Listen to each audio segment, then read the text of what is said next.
महंगाई और बेरोजगारी जो है बड़ा मुद्दा है इस चुनाव में 2022 के दंगल में।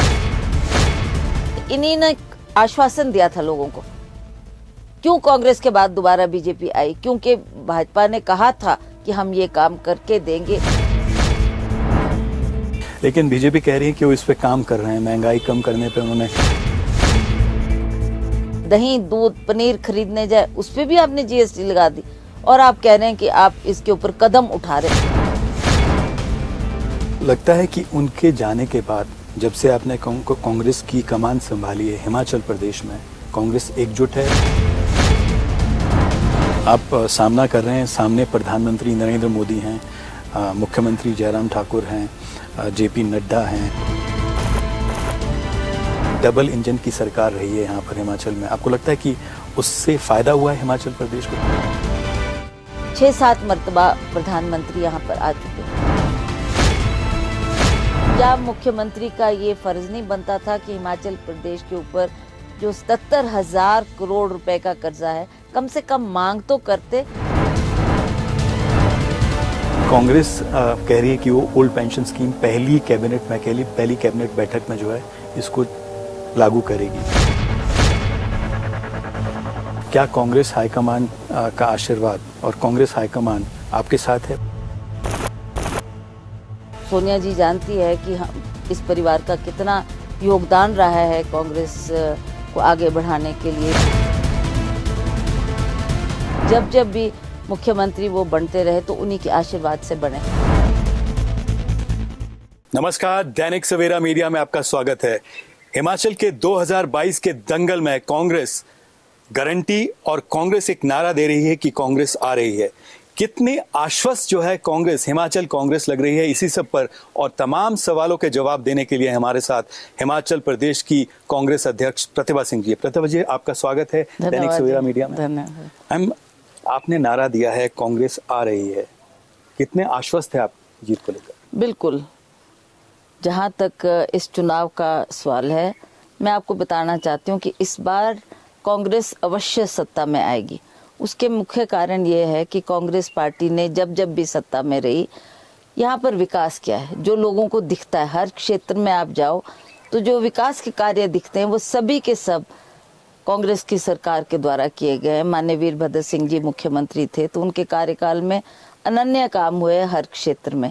मैं जहाँ भी जाती हूँ लोग ये कहते हैं कि जी ये सारी देन उनकी है। उसके अलावा भाजपा का शासन रहा। भाजपा को इस उम्मीद से लोगों ने वोट दिया था कि शायद हमारे लिए बेहतर जीवन करेंगे, हमारे लिए महंगाई कम करके देंगे, हमारे बच्चों को रोजगार प्रदान करेंगे। उस आशा से लोगों ने पिछली मर्तबा भाजपा को मौका दिया। और आप जानते हैं आदरणीय प्रधानमंत्री जी ने भी अपने मुख से ये कहा था कि मैं 2 करोड़ बच्चों को सालाना पूरे भारतवर्ष में रोजगार दूंगा। तो यहाँ के लोगों को भी लगता था कि शायद हमारे बच्चों को नौकरी मिल जाए। शायद ये जो बढ़ती हुई महंगाई है, उस वक्त तो गैस का सिलेंडर 450 रुपए का था। और मुझे बहुत अच्छी तरह से याद है क्योंकि मैं भी चुनाव के मैदान में थी कि इन्होंने कहा कि इनकी नेत्री स्वर्गीय सुषमा स्वराज जी, स्मृति ईरानी जी आई और बहुत नाटकीय ढंग से इन्होंने वो गैस के सिलेंडर को धूप बत्ती जलाकर कि जी आप इसको मत्था टेक के जाएं, इसमें धूप बत्ती जलाकर फिर वोट डालने जाए, ऐसा नाटक किया। तो लोगों को लगा कि वाकई अगर इनको मौका देंगे हम तो शायद ये 450 से भी कम होकर हमारे को गैस सिलेंडर उपलब्ध होगा। और आज बड़े दुख के साथ मैं ये बात कह रही हूँ कि कहाँ तो कम करने की बात, आज वो ही गैस का सिलेंडर 1200 तक पहुंच चुका है। सभी खाद्य पदार्थ देखो आप कैसे उसके दाम बढ़ते जा रहे हैं। रोजमर्रा की चीजें जो इंसान को चाहिए ही चाहिए वो उसके दाम बढ़ते जा रहे हैं। हर चीज पे जीएसटी। हमारे बागवान, किसान सब निराश है क्योंकि उन्होंने जो खाद डालनी है, उन्होंने जो स्प्रे करनी है, उन्होंने जो कार्टन बॉक्सेस खरीदने हैं, जो ट्रेज खरीदने हैं, उसके ऊपर भी जीएसटी। तो आज किसान और बागवान भी इस में बढ़ती हुई महंगाई और इस जीएसटी से बहुत परेशान है। तो लोग चाहते हैं कि हम कांग्रेस को दोबारा सत्ता में लाएं। तो आप कह रहे हैं कि महंगाई और बेरोजगारी जो है बड़ा मुद्दा है इस चुनाव में 2022 के दंगल में, और कांग्रेस इसीलिए इसको मुद्दा बना रही है। जी नहीं, मुद्दा बनाने की बात नहीं, ये तो हकीकत है, ये तो सब जानते हैं, लोग परेशान हैं इस बात को लेकर, क्योंकि इन्हीं ने आश्वासन दिया था लोगों को। क्यों कांग्रेस के बाद दोबारा बीजेपी आई? क्योंकि भाजपा ने कहा था कि हम ये काम करके देंगे, पर 5 साल के इंतजार के बाद आज वो ना किसानों, बागवानों और ना ही हमारे जो पीड़ित लोग हैं उनके ऊपर कोई ध्यान दे रहे हैं। जी, लेकिन बीजेपी कह रही है कि वो इस पे काम कर रहे हैं, महंगाई कम करने पे उन्होंने काफी कदम उठाए हैं और इस पर काम कर रहे हैं। आपको नजर आ रहा है कोई कदम इन्होंने उठाया है या कोई महंगाई कम हुई? अगर होती तो धरातल दिखती, लोगों को दिखती। आप डीजल पेट्रोल के दाम देखे, आप सीमेंट सरिया के दाम देखे, कहाँ एक बच्चा स्कूल में पढ़ने जा रहा है, उसका पेंसिल, शार्पनर, रबड़ पे भी आपने जीएसटी लगा दी। आप दही, दूध, पनीर खरीदने जाए उस पे भी आपने जीएसटी लगा दी, और आप कह रहे हैं कि आप इसके ऊपर कदम उठा रहे। कब उठेंगे? अब तो 5 दिन रह गए हैं वोट डालने के लिए, लोगों ने मन बना लिया। अब तो ये चाहे जो मर्जी कहें, जो मर्जी करें, पर लोग अब तय कर चुके हैं कि हमको कांग्रेस को दोबारा सत्ता में लाना, तभी हमारा विकास का कार्य आगे बढ़ पाएगा। आप आश्वस्त दिख रहे हैं, आप बहुत कॉन्फिडेंट दिख रहे हैं अपनी जीत को लेकर। I know because we have worked, हमने काम किया है धरातल पे।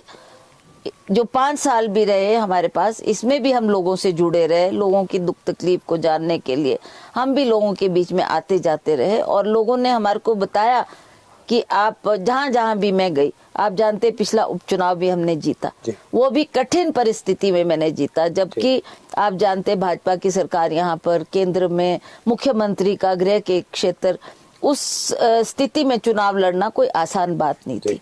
और मैंने क्योंकि हमारे हाईकमांड का ऑर्डर था, उन्होंने कहा था कि आप इस चुनाव को लड़ें, तो मैंने स्वीकार किया। और जब मैं फील्ड में गई, हालांकि मेरे पास बहुत कम समय था, 1 महीने का समय और 17 हलकों का दौरा करना, तो हर क्षेत्र में जाकर जब मैं लोगों के बीच में गई तो लोगों ने साइलेंटली वर्क किया, और इतनी बड़ी लीड, 4.25 लाख से हम वो सीट हारे थे पिछली मर्तबा, और वो कवर करना और बढ़त हासिल करनी वो समथिंग लाइक इम्पॉसिबल। पर फिर भी लोगों ने बहुत प्यार दिया, बहुत आश्वासन दिया। मेरा गैर मौजूदगी में भी लोगों ने डोर टू डोर कैंपेनिंग करके जो ये मुझे लीड दिलाई हर क्षेत्र से, उसी की वजह से हम ये सीटें जीत पाए, और उसी से लोगों के मन में एक विश्वास हो गया कि नहीं, अब कांग्रेस आएगी, कांग्रेस का साथ देंगे, कांग्रेस काम करेगी और हमारा उसमें उद्धार होगा। जी, आपको कहीं ना कहीं वीरभद्र सिंह जी 6 बार मुख्यमंत्री रहे, आपने कहा कि अगर प्रदेश में काम हुआ है तो उनके कार्यकाल में काम हुआ जी, उनकी कमी कहीं खल रही है आपको? आप कई बार देखा गया कि आप इमोशनल भी हुए। ऐसी बात है जी, जो अपना जीवन साथी होता है उसका जाने का दुख तो सभी को होता है, चाहे मैं हूँ चाहे कोई और हो। ठीक है, हमारा साथ बहुत रहा, वो 6 बार मुख्यमंत्री रहे, उन्होंने जो विकास के कार्य किए हैं वो लोगों के सामने, और लोग इमोशनली अटैच थे उनसे। अभी की बात मैं सुनाऊं, कल मैं कांगड़ा में थी, कल मैं चंबा में थी, लोग नाम लो आप वीरभद्र सिंह जी का and people have tears in their eyes, मतलब इतने इमोशनल हो जाते। लोगों ने अपनी भाषा में ये कहा कि हमको ऐसा लगता है कि हमारा कोई घर का मुखिया चला गया, हमारा कोई घर का बड़ा चला गया, हमारे अपने माता पिता गए, हमको इतना दुख नहीं हुआ, पर वीरभद्र सिंह जी के जाने पर हमको ऐसा लगा कि हम बेसहारा हो गए। तो ये उनके शब्द है, जहां भी जाओ आप लोग, बहुत इमोशनल अटैचमेंट थी उनके साथ, not political, nothing to do with anything else, only they felt that he is a fatherly figure. और जब उनको कोई ज़रूरत पड़ती थी, कोई दुख तकलीफ पड़ता था, कोई मेडिकल हेल्प चाहिए होती थी, तो वो बेझिझक माननीय वीरभद्र सिंह जी को मिलने, चाहे दफ्तर में चाहे घर आते थे, और कभी भी ऐसा नहीं हुआ कि उन्होंने किसी भी बात में संकोच किया या कहा देखूंगा सोचूंगा, उन्होंने तुरंत लाभ दिया। कई बेचारे ऐसे थे जो मेडिकली, जिनकी चाहे किडनीज खराब हो गई, हार्ट खराब हो गया, बहुत सी प्रॉब्लम्स थी, और वो अफोर्ड नहीं कर सकते थे अपनी ट्रीटमेंट करने, तो वीरभद्र सिंह जी उनको आदेश देते थे आप जाओ अस्पताल में, और डायरेक्ट पैसा before they even went there, उनको डायरेक्ट पैसा उनके खाते में चला जाता था और उनका इलाज हो जाता था। अभी मैं चंबा गई तो लोगों ने कहा, और वो वेलकम करने के लिए खड़े थे, उन्होंने हाथ जोड़ के कहा कि आज हम जिंदा है तो उनकी बदौलत, उन्होंने हमारा उपचार किया, उन्होंने हमारा इलाज किया, तो आज हमारे को जिंदगी मिली है। तो ऐसे ऐसे जो काम उन्होंने किए उसकी वजह से लोग बड़े दिल से जुड़े हैं लोग। और आज मेरा ये मानना है कि मे बी फिजिकली वो हमारे बीच में नहीं है जी, पर समवेयर ही इज देयर, लोगों के दिलों में वास करते हैं माननीय वीरभद्र सिंह जी। जी। आप को लगता है कि उनके जाने के बाद, जब से आपने कांग्रेस की कमान संभाली है हिमाचल प्रदेश में, कांग्रेस एकजुट है और पूरे नेता जो हैं और कार्यकर्ता बिल्कुल आपके साथ खड़े हैं? बिल्कुल बिल्कुल, ये कमी तो है ही है। ये उनके जाने के बाद एक पहला इलेक्शन है जिसमें हम जनता को फेस कर रहे हैं। जी। जब भी वो चुनाव लड़ते थे या लड़वाते थे तो he used to manage everything, चाहे वो फाइनेंशियली हेल्प करनी है, चाहे कैसे वो इलेक्शन करवाना है, कैसे लोगों को डायरेक्शन देने हैं, कैसे लोगों को समझाना है, वो अपने तरीके से लोगों को मोटिवेट करते थे, काम करते थे। अब वैसा फिगर कोई ना होने से लोगों को भी वो कमी लगती है। जो हमारे कैंडिडेट्स भी फील्ड में है वो भी इस कमी को महसूस करते हैं। तो मुझे लगता है कि ठीक है, उनके बिना एक बहुत कठिन परिस्थिति में हम आए, बट फिर भी आई थिंक कहीं ना कहीं देवी देवताओं का आशीर्वाद भी है और किसी रूप में वो भी हमारे को आशीर्वाद दे ही रहे होंगे, जिसकी वजह से हमें शक्ति मिली है, बल मिला है और हम इस मैदान में उतरकर इस युद्ध में बीजेपी का सामना करने जा रहे हैं। जी, आप सामना कर रहे हैं, सामने प्रधानमंत्री नरेंद्र मोदी हैं, मुख्यमंत्री जयराम ठाकुर हैं, जेपी नड्डा हैं, बीजेपी अध्यक्ष, और अनुराग ठाकुर हैं। वो कह रहे हैं कि बीजेपी कह रही है कि डबल इंजन की सरकार रही है यहाँ पर हिमाचल में। आपको लगता है कि उससे फायदा हुआ है हिमाचल प्रदेश को पिछले 5 साल में? देखिए जी, अगर ये जैसे डबल इंजन की बात कर रहे हैं, अगर ये डबल इंजन की सरकार की बात करते हैं तो उस तरीके का विकास भी करते। आदरणीय नरेंद्र मोदी जी रहे प्रधानमंत्री, है अभी भी, और उसी तरह से हमारे जयराम ठाकुर जी के ऊपर उनका पूरा वरदहस्त रहा, उनका आशीर्वाद रहा। ये चाहते तो हिमाचल प्रदेश के लिए बहुत कुछ कर सकते थे, पर केवल मात्र ये बोलना कि डबल इंजन और करना कुछ भी नहीं, धरातल पर कुछ भी नहीं, मुझे तो नजर नहीं आ रहा ना। मेरे को लगता है कि इनके कार्यकाल में कोई बड़े काम हिमाचल प्रदेश में हुए। आप देखिए कि 6-7 मर्तबा प्रधानमंत्री यहाँ पर आ चुके हैं। क्या मुख्यमंत्री का ये फर्ज नहीं बनता था कि हिमाचल प्रदेश के ऊपर जो 77,000 करोड़ रुपए का कर्जा है, कम से कम मांग तो करते, बोलते प्रधानमंत्री जी आज हमारा प्रदेश इस ऋण से डूबा हुआ है, इससे उभारने के लिए आप हमारी मदद करें, तो अवश्य वो कुछ ना कुछ करते। ना उन्होंने मांग की, ना प्रधानमंत्री ने कुछ दिया, तो आज भी हम उसी स्थिति में खड़े हैं। उसके अलावा आप देख रहे हैं कि अगर कोई इन्होंने मैं अपने कार्यकाल की बात करती हूँ, जब मैं मेंबर ऑफ पार्लियामेंट पिछली मर्तबा थी और यूपी की सरकार थी, डॉक्टर मनमोहन सिंह जी हमारे प्रधानमंत्री थे, तो मैंने बहुत सी चीजें उनको दिखाई और कहा कि हिमाचल प्रदेश में ये कमियां हैं। तो उन्होंने बड़े खुले दिल से हमारे को उसके लिए आर्थिक तौर से भी मदद की। हमारे को जो हमने मांगा, हमने आईआईटी मांगी, उन्होंने हमको आईआईटी दी। हमने मेडिकल कॉलेजेस मांगे, 4 मेडिकल कॉलेजेस उन्होंने दिए। ये जो नेर चौक में मेडिकल कॉलेज बना है उन्हीं की देन है, उन्हीं ने हमारे को इसके लिए पैसा दिया और वो इतना बड़ा इंस्टीट्यूशन वहां पर खड़ा हुआ। और उसी तरह से बीजेपी के लोग ये कहते हैं कि एम्स उनकी देन है। मैं आपके माध्यम से जनता को ये बताना चाहती हूँ, हालांकि लोग भी जानते हैं कि एम्स के लिए कैबिनेट में इसकी अप्रूवल माननीय वीरभद्र सिंह जी ने दी थी। उनकी ही सोच थी, बिकॉज उनको लगता था कि दूर दराज के लोग हैं, इनको पीजीआई पहुंचना अपना इलाज कराने के लिए एक कठिन कार्य है। आर्थिक तौर से भी लोग इतने सशक्त नहीं थे कि अपना उपचार कर सके। तो उन्होंने कहा था कि बिलासपुर में एम्स खुलना चाहिए और उन्होंने ही उतनी भूमि उपलब्ध करवाई और ये एम्स की शुरुआत हुई। आज ये बनकर तैयार हुआ है। नड्डा जी ने भी इसमें मदद की है, हम उनके आभारी है कि आप इसको बनाने में आपने वीरभद्र सिंह जी की गैर मौजूदगी में इस काम को किया है, उसके लिए उनका धन्यवाद। और एक इतना बड़ा इंस्टीट्यूट जो हिमाचल को मिला है ये भी हमारी सरकार की देन रही है। तो आज हम उनके आभारी हैं। आप कह रहे हैं डबल इंजन, डबल इंजन केवल कहने मात्र से नहीं है, आप धरातल पे देखें क्या काम किया, क्या विकास किया इन्होंने। मैंने आपके सामने कुछ छोटी मोटी बातें रखी है। आपने एम्स की बात की, वो कहते हैं कि उन्होंने लाया और उन्होंने बनाया, भारतीय जनता पार्टी कहती है। मैंने बता दिया ना आपको, किसने अप्रूवल दी, किसकी सोच थी और किसने भूमि उपलब्ध कराई। बाद में वीरभद्र सिंह जी के जाने के बाद नड्डा जी ने इसमें जरूर अवश्य पैसा भी लाया और इसको बनाने में उनका भी बहुत बड़ा हाथ है, तो we are grateful to them also. But you totally can't say कि जी हमने ही करवाया, हमने करवाया। भूमि तो कांग्रेस की सरकार के कार्यकाल में मिली, उन्होंने ही अप्रूवल दिया, उन्होंने ही कैबिनेट में इसको पास किया। जी, ओल्ड पेंशन स्कीम, प्रतिभा जी, आपको लगता है कि ये कांग्रेस कह रही है कि वो ओल्ड पेंशन स्कीम पहली कैबिनेट बैठक में जो है इसको लागू करेगी, तो आपको लगता है कि आप इसको लागू कर पाएंगे, करेंगे, कांग्रेस करेगी? Why not. देखिए, हमने जब इसकी सोच की थी, हमने सोचा था, लोगों ने इसकी मांग की थी, तो हमने फाइनेंशियल एक्सपर्ट से भी इसमें ओपिनियन लिया था। And after seeing all the intricacies, क्या किस तरीके से हम इसको लागू कर सकते हैं, तो हमने जब लगा हमको कि अगर सरकार आएगी तो हम इसको कर सकते हैं इस कार्य को, तो हमने इसी उससे लोगों को ये आश्वासन दिया है कि ओपीएस एक लोगों की मांग है। लोग ये बोलते हैं कि हम रिटायर होने के बाद हमारे पास कोई ऐसा साधन नहीं है जिससे हम अपने घर गृहस्थी को चला सके, हम अपने बच्चों का पालन पोषण कर सके। ये उनकी एक प्रॉब्लम थी और बार बार वो बीजेपी सरकार के पास भी जाते रहे, पर उन्होंने इसकी अनदेखी की, अनसुनी उनकी बात की।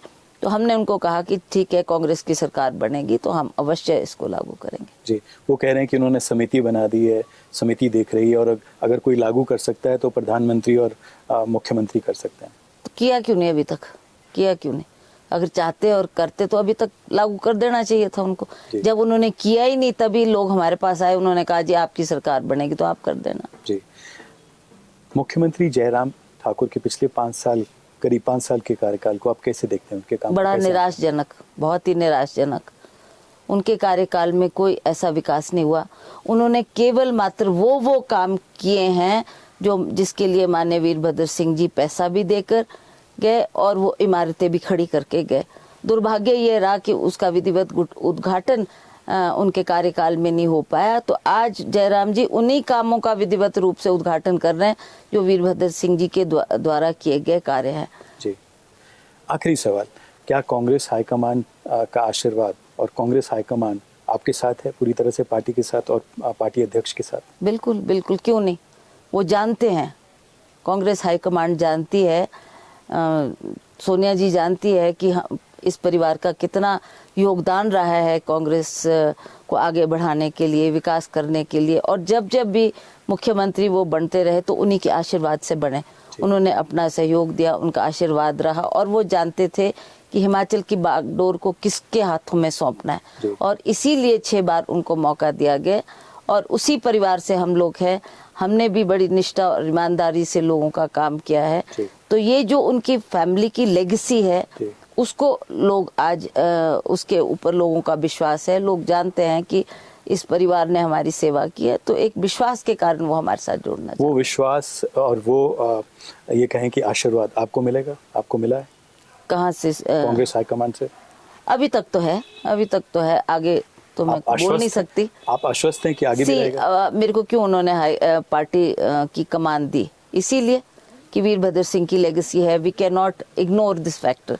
आप जानते हैं कि वीरभद्र सिंह के नाम पर लोग जुड़ते हैं। जब ये पोस्टर्स बैनर्स बनाने थे तब भी वीरभद्र सिंह की तस्वीर देख के ही लोग खुश हुए कि नहीं, माननीय वीरभद्र सिंह जी की तस्वीर इसमें। लोगों की मांग आई कि हमको और पोस्टर्स बैनर्स ऐसे नहीं चाहिए जिसमें उनकी तस्वीर ना हो। तो still people have that regard and respect for him and his family. तो इसी बात को लेकर, हालांकि मैं तो इस दौड़ में भी नहीं थी, मैं तो मांग भी नहीं रही थी कि मुझे आप पार्टी का प्रधान बनाएं, पर सोनिया गांधी जी को भी कुछ फीडबैक मिला होगा, लोगों ने उनको बताया होगा कि धरातल में ये है, तो उन्होंने इस चुनाव को ध्यान में रखते हुए मुझे ये जो जिम्मेवारी दी है। अब मैं ये प्रयास कर रही हूँ कि इसको बड़ी अच्छी तरह से इस कार्य को निभाऊं। चेहरा भी सामने होना चाहिए। आपको लगता है कि मुख्यमंत्री कांग्रेस का कौन हो, इसका चेहरा ऐसा तो नहीं है कि वो पहले ही इस बात को करें। ठीक है, वो जब लोग चुनकर आएंगे, सरकार बन जाएगी, फिर हाईकमान क्या तय करती है वो उन पर निर्भर है। जी, प्रतिभा जी बहुत बहुत धन्यवाद हमसे बातचीत करने के लिए। Wish you all the best. Thank you so much. तो ये थी हिमाचल प्रदेश की कांग्रेस अध्यक्ष प्रतिभा सिंह। इन्होंने कहा कि जो कांग्रेस ने गारंटीज और कांग्रेस ने जो वादे किए हैं, चाहे वो ओपीएस को लेकर हो, तो वो पूरा करेगी। पहली कैबिनेट बैठक में उसको पूरा किया जाएगा। कांग्रेस उसको जो कहती है वो करती है। लेकिन अगर भारतीय जनता पार्टी को ओपीएस को लेकर अगर करना था तो उन्होंने अभी तक क्यों नहीं किया, ये सवाल उन्होंने उठाया है। आप देखते रहिए दैनिक सवेरा। नमस्कार।